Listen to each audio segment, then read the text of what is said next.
Hey yo, back about the monkeys, man, and about the experiment on our man, and our woman, and our mind.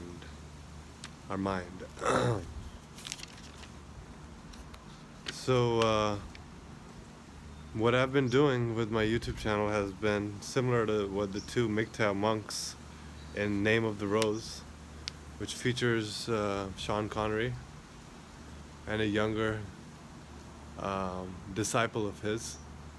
They both go through a MGTOW journey into the secrets behind the church, which are all in secret books underground and hidden away from the public.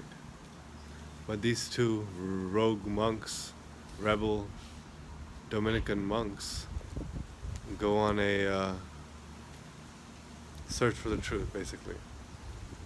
And we find out in that movie how the females are very superficially attracted to men. It's based on their looks. And we also find out that many times you have to make a choice between a woman or your spiritual journey. And that's also shown in that movie, The Name of the Rose.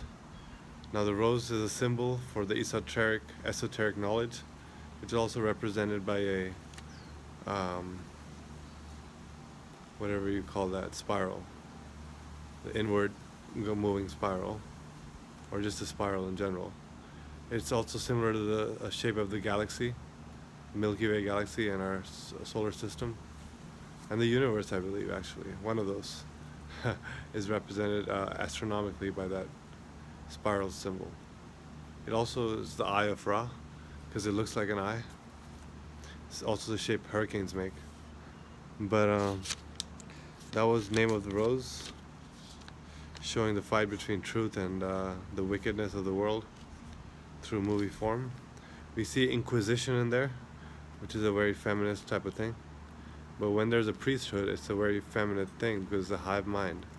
So it tends to be more feminine, whereas the masculine is more like Shiva, which is represented in the 12 Monkeys by Cole. Cole actually is my mom's family, Call from India, and it's also it's not only in Kashmir, but it's also in central India and other tribal areas. So monkeys basically. And Cole represents Shiva or Jesus, because he basically is a blank slate, like I said in the previous video. He doesn't know anything about anything. He's going into the past, into a different time, into a different culture, a different world really. And although he lived in this world, he was a child in this world, so he's pretty much unconscious. So this is like the study of history he's showing through his journey. And he goes to the past to change or to bring knowledge to the future. He goes to the past 3 times. The first time he is just by himself and sees the world after the explosion. And the second time, and he collects some specimens in a body bag, basically, in a plastic suit to protect from the germs. And the second time he goes in, he's locked up in a mental hospital, and he meets Jeffrey Gomes, who starts the army of the 12 Monkeys. That's his Peter, I guess. And Cole is like Jesus, right? Like I already said. So I would think that he has a robber of the past, which is himself as a child, I guess. And he has a robber of the future, which is Jeffrey Gomes, I'm presuming, or assuming. So these are the 2 robbers that Jesus Christ is crucified with, the 3 robbers. And you see that in Das Experiment too, because in Das Experiment there's the main hero guy, whose name I slipped, but then there's also his roommate, which is a military man. He lived a glorious life in the past, so he's kind of crucified in the past. Whereas in the future there's also the shop owner that he is friends with, sort of. The guy who sells food and smokes and stuff at a stall near his business. So that's the robber of the future, because he's always looking to the future with his dreams of finally escaping this misery that he's living in. So yeah, the past is a military man, and the future is this man, I believe. And in the side of the prison guards, there's also the same thing. The Jesus figure there, or the Antichrist, is obviously the psychopath guy, the main guy, and then his sidekick on the right hemisphere of the brain is gonna be the Elvis guy, who's all artsy fartsy and rapey, rapey grapey. Uh, so next we have the businessman, who's already a professional kind of prison guard because he works for the corporations as a manager or senior manager or something, executive, and makes big decisions costing basically a cold type of emotional decisions, because it has to do with firing people, hiring people, salaries, and so forth. So these three robbers of the prison guards represent the dark side, pretty much. And there's also the odd men out amongst the prisoners, the ones who cause strife within the prisons on the dark. And also there's the ones who are too afraid of the prison guards, so they kind of get singled out and have to become really servile in order to survive, like his third roommate of the main protagonist. And then the guard, there's the guy who kind of looks like a guy I used to know.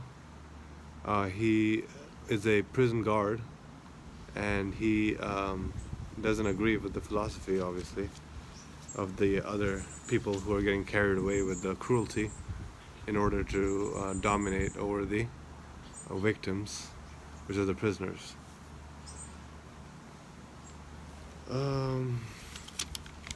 Das Experiment also is a great story because it shows what happens in society, the progression from the patriarchal to the matriarchal to the tyrannical, which Socrates, I believe, talked about. And it goes from a masculine to a feminine to a bastard child, satanic kind of, or Luciferian kind of system in the third stage of it.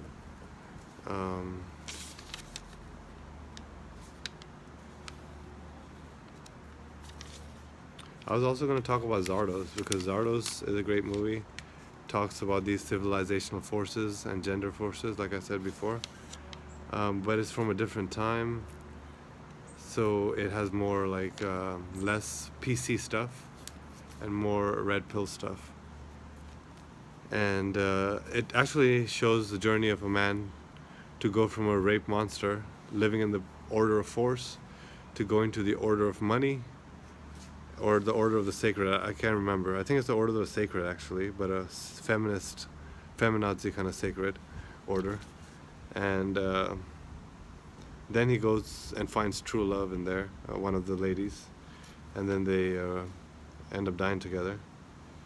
But that's a great movie because it shows the red pill journey of a person, just like the protagonist in Das Experiment goes through.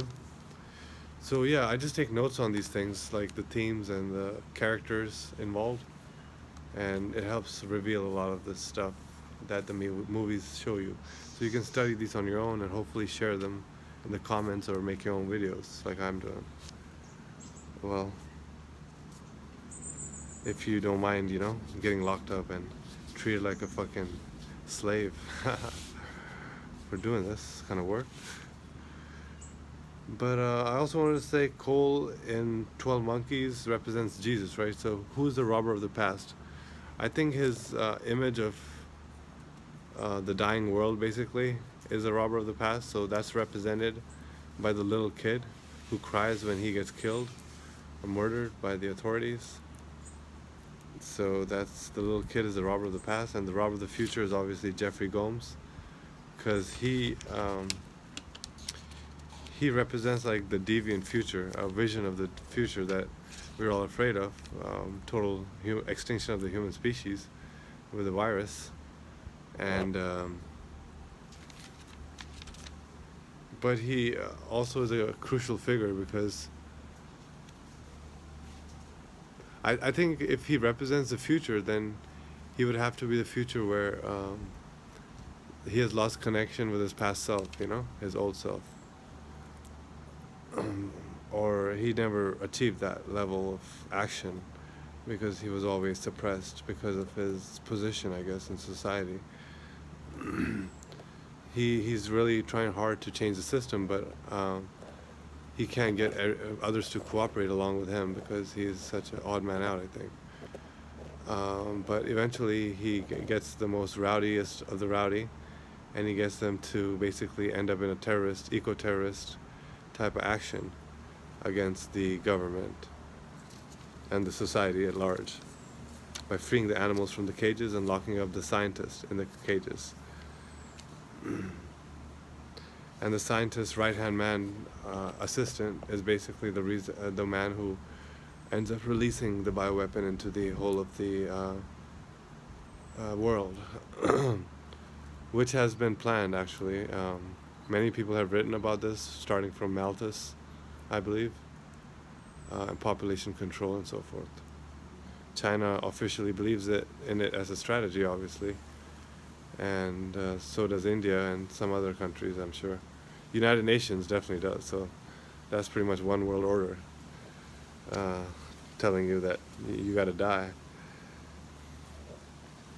But yeah, so the third time he comes to the past, Cole is more action-oriented. He actually ends up being effective and ends up making a splash, at least, if he doesn't end up solving the virus, which he already knew he couldn't. Maybe that's why he couldn't do it, because he doesn't believe he can. But it represents the 3 times he comes into the past is representing the 3 stages of awakening process of a man going through the red pill journey. So I thought that was a very interesting little message involved in the 12 Monkeys movie. And movie, I call it movie because it moves us by showing us images, which when we see them in real life, we just kind of think it's all part of the same American dream, But so that was Das Experiment and 12 Monkeys. I also talked about Zardos. And that's pretty much all I think I want to talk about. I mean, I did want to talk more about Soylent Green, because I just remember there being so much in Soylent Green that it's an interesting movie to just kind of give an intro to. Now, the Green movement goes back to these mass murderer and dreamers who want to basically see more than 80% of the population of Earth die, which now I'm starting to think that maybe it's a good idea, because what I see around me is not very pleasing, or not even almost tolerable to be around, and I'm quite a tolerable guy, so that's saying something. Tolerant guy.